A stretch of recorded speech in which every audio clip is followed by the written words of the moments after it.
ગુજરાતના પૂર્વ નાયબ મુખ્યમંત્રી નીતિન પટેલે પરિવાર સાથે સોમનાથ મહાદેવ મંદિરના દર્શન કર્યા અને શ્રાવણના દ્વિતીય સોમવારે સોમનાથ મહાદેવની પરિવાર સાથે ધ્વજા પૂજા પણ કરી હતી। પૂર્વ નાયબ મુખ્યમંત્રી નીતિન પટેલે કોંગ્રેસની ન્યાય યાત્રાને લઈને આકરા પ્રહારો પણ કર્યા હતા।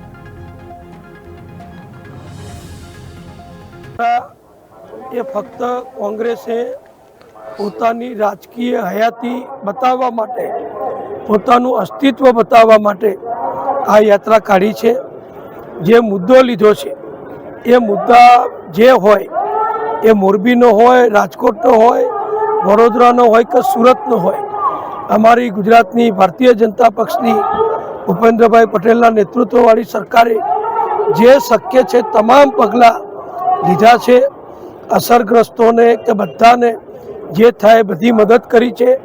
કાયદા મુજબ જે કાર્યવાહી કરવાની થાય એ કડકમાં કડક રીતે કરી છે અને નામદાર હાઈકોર્ટ દ્વારા પણ જે માર્ગદર્શન આપવામાં આવ્યું, જે સૂચના સરકારને આપવામાં આવી એ પ્રમાણે સરકારે બધી જ વ્યવસ્થાઓ કરી અને જે લોકો આરોપીઓ છે, જે લોકોના કારણે આ બધા અકસ્માતો થયા, જે લોકો આમાં સંડોવાયેલા છે એવા તમામ સામે સરકાર કડક કાર્યવાહી કરી રહી છે।